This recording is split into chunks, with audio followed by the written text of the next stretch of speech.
The gravitational potential due to Earth at infinite distance from it is 0. Let the gravitational potential at a point P be minus 5 joule per kg. Suppose we arbitrarily assume that the gravitational potential at infinity to be plus 10 joule per kg, then the gravitational potential at the point P will be, and the options are minus 5, plus 5, minus 15 and plus 15, of course all of them in joule per kg. So let us see which one of them is the correct answer. So what is initially assumed is that at infinity the potential is 0.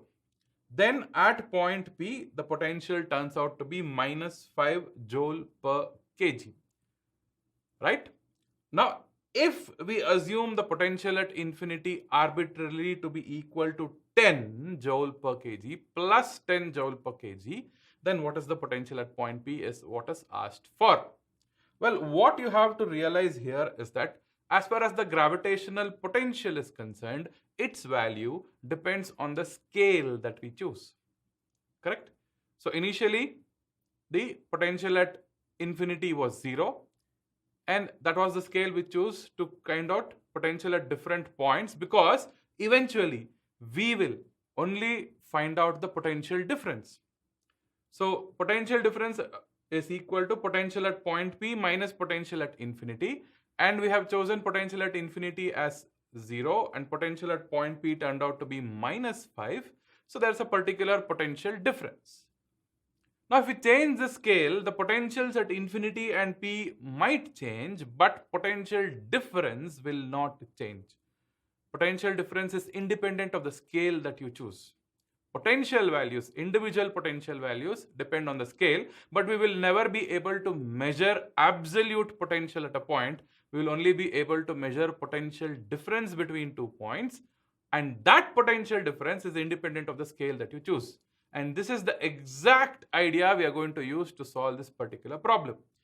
Because in one scale, potential at infinity is 0 and potential at point P is minus 5 joule per kg.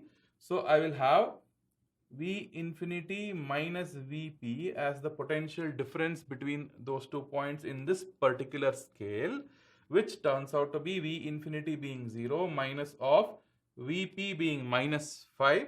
So this turns out to be 5 joule per kg. This is the potential difference between those 2 points. I hope it is clear. Now in the new scale, potential at infinity is taken to be some other value. Potential at P is what is asked for. This should remain to be 5 because potential difference is independent of the scale that you choose. Now what is this new scale?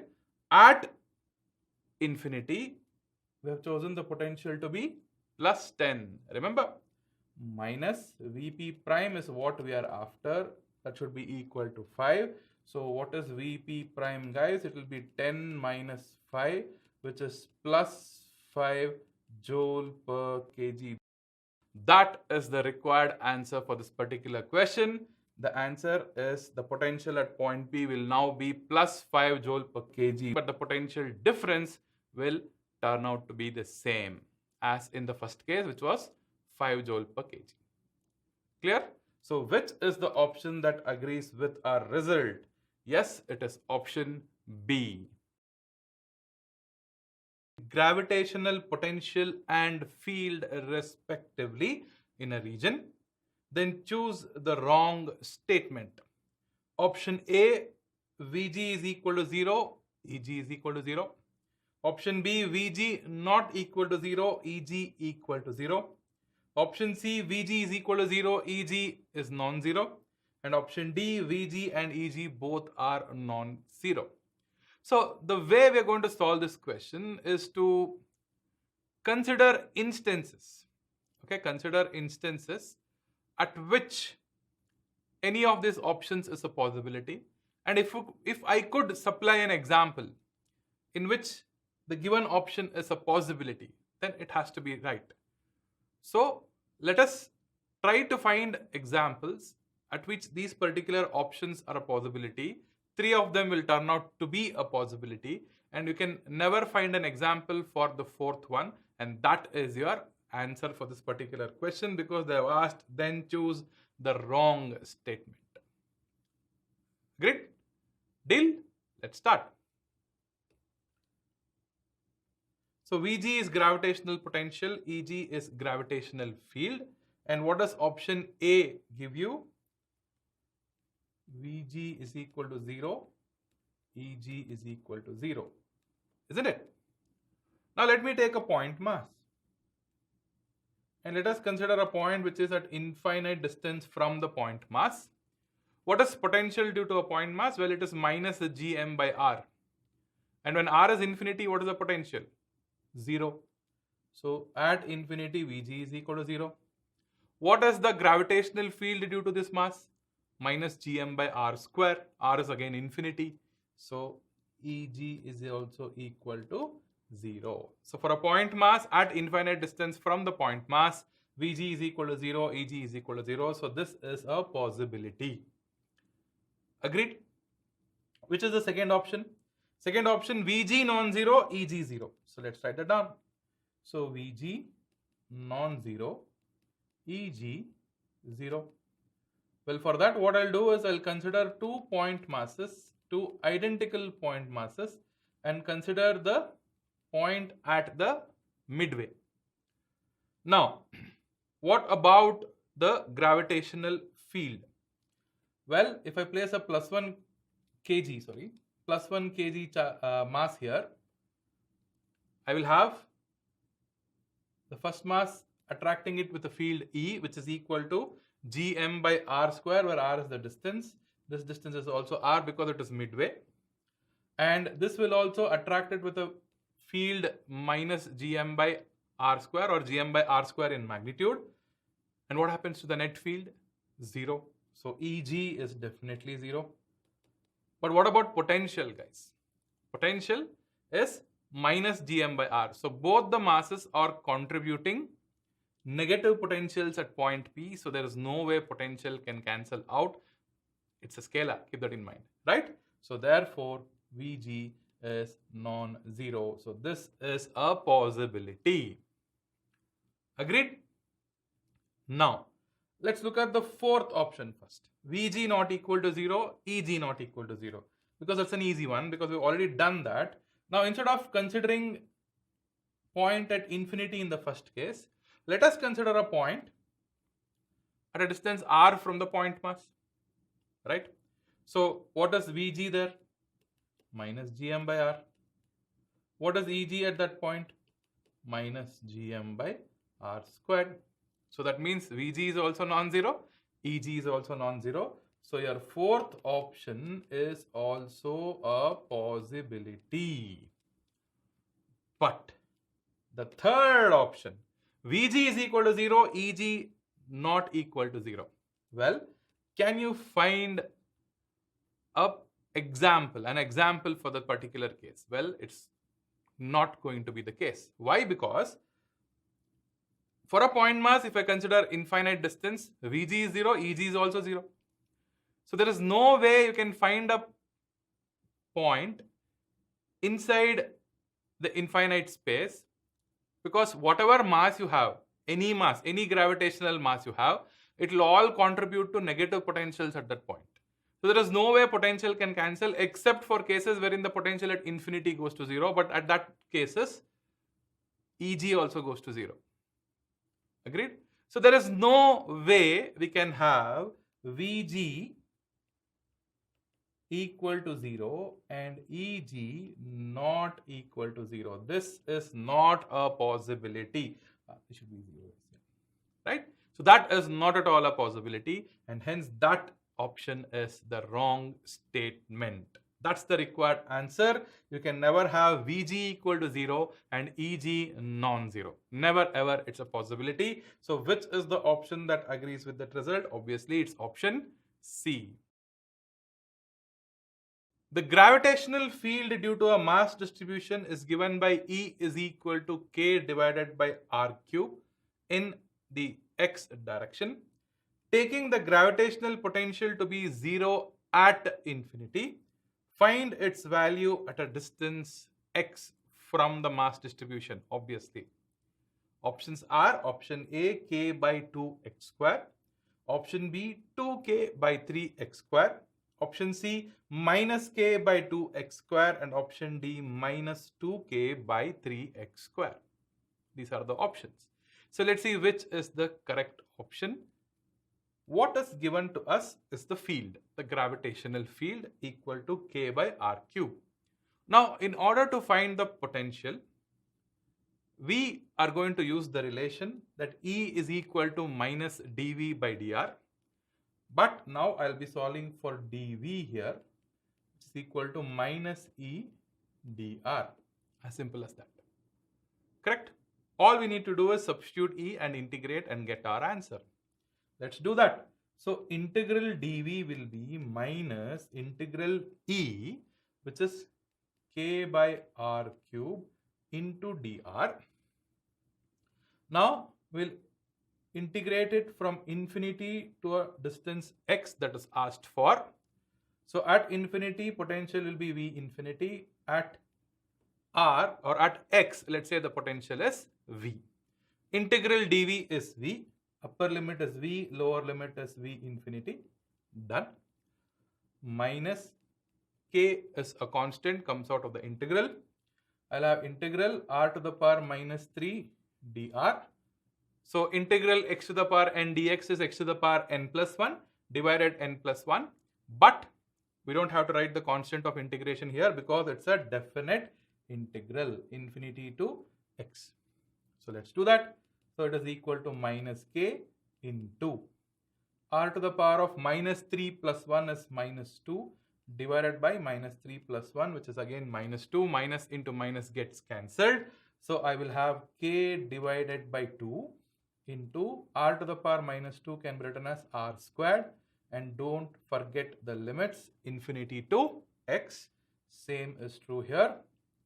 What is the next step? So V minus V infinity is equal to k by 2 into, you substitute the upper limit, it becomes 1 by x squared, minus lower limit is 1 by infinity, which turns out to be 0. So what do you get? You get k by 2x squared. And if you read the problem statement carefully, they've clearly asked us to consider potential at infinity to be 0.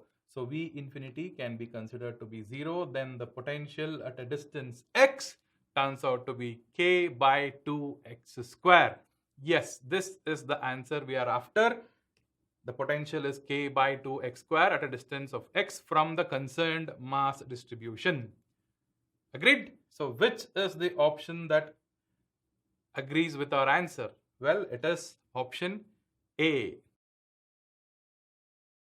A point P lies on the axis of a fixed ring of mass capital M and radius capital R at a distance 2r from its center O.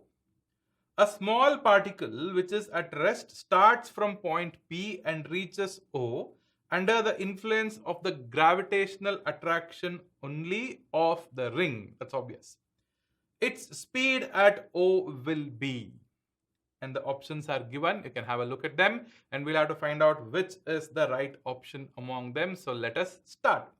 So what's going to happen is that the gravitational field of the ring on its axis is always directed towards its center. So if I say that is E at this point, of course it keeps on changing. So the particle, let's say of mass m kept at point P, will now get attracted towards the center of the ring. Agreed? So as it gets attracted, initially it is just placed, but now it's getting attracted. It will move along the axis and it is accelerating. So its velocity keeps on changing. And by the time it reaches the center, it would have gained a velocity v, let us say, and that is exactly what we need to find. Clear? So let us start. So here's the diagram once again. We have placed a mass m at point P. Its initial velocity is 0. By the time it reaches the center of the ring, its velocity is v. By the way, let me tell you very clearly, we are assuming that the ring is fixed. Correct? The ring is fixed. Now, v is what we are after. For that, we need to know the potential due to the ring at its axial point. The formula is, the potential capital V here will be equal to minus Gm by root of radius squared plus axial distance squared. In this case, at point P, the axial distance is given to be 2r. Got it? Now, I'm going to call this point as the initial point, and that will be our initial state for this particular problem. And when it reaches the center, we're going to call it as the final point, and that will be our final state. Clear? Now, this is potential at an axial point in general. What is potential at the center? Well, all I have to do is put x is equal to 0, isn't it? The axial distance at the center goes to 0. So put x is equal to 0. You will get minus Gm by the radius. Correct? Root of r squared, which becomes r. So we know the potential at point P now and potential at the center. Correct? And what is potential energy of the mass that is moving? Potential energy is always mass times the potential at that particular point, or potential at the position of that mass. Correct? So these are the initial things you need to know. What is the principle we are going to use to find the velocity? Well, it is the principle of conservation of energy, because the only force acting on that mass is a gravitational force, and it is conservative in nature. No other forces are acting. Non-conservative forces are absent. So the only force is the gravitational force. So therefore, we can use conservation of mechanical energy and write initial kinetic energy plus initial potential energy must be equal to final kinetic energy plus final potential energy. Right? Initially, the particle is starting from rest. Right? So since the particle is starting from rest initially, initial kinetic energy is 0. What is initial potential energy? Well, it is mass in question m times potential at point P due to the ring. Correct? I've given you the expression. So what will it be? It will be minus G capital M divided by root of r squared plus, what is x, guys? 2r whole squared, isn't it? X is equal to 2r here. Is equal to final kinetic energy is half mv squared. The ring is fixed, it is not moving, so it will not possess any kinetic energy in the initial and the final states. And what is final potential energy? The mass is right at the center of the ring. So it is m into potential due to the ring at its center, which is minus G capital M by R. So let's quickly solve it. First thing, you can cancel off the mass, right? You must be aware of the fact that the mass of that small particle wasn't mentioned in the problem at all. This is the reason why. The answer is independent of that mass. It cancels out, right? So we have from this, v squared by 2 is equal to, v squared by 2 is equal to Gm by R minus Gm by r squared plus 4r squared. So 5r squared under root, which becomes root 5r. Correct? Agreed? So I'll solve it here now. So v squared by 2 will be equal to Gm by r taken common. I'll have 1 minus 1 by root 5. Correct? 1 minus 1 by root 5 you have. So take it into the LCM mode. You will have root 5 minus 1 divided by root 5.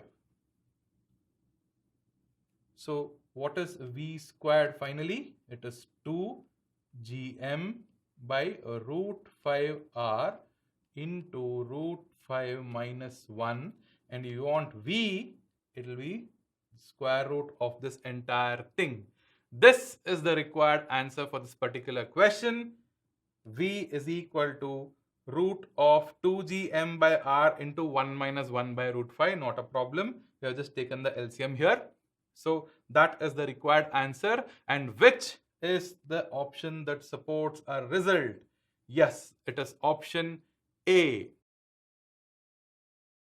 A hollow spherical shell is compressed to half of its radius. The gravitational potential at the center, option A, increases. Option B, it decreases. Option C, remains the same. Option D, during the compression increases and then returns to the original value. Which is the correct option? Let's have a look. So as the radius is decreased, what is happening to the potential at the center? Okay. The result you must be familiar with to attempt this question is the fact that for a hollow sphere, potential inside will be equal to potential at the surface, and that is given by minus gm by r, where r is the radius of that sphere. So potentials at any points inside will be equal to potential at the surface. So potential at the center will also be equal to potential at the surface.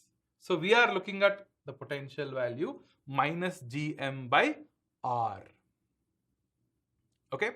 Now the sphere is getting compressed.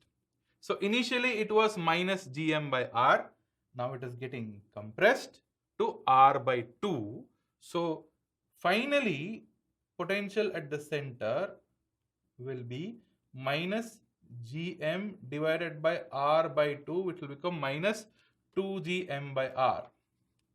Now this is where you can go wrong. You will say, well, initially potential at the center was minus gm by r. Now it has become 2gm by r. So 2 is greater than 1. So it's increasing.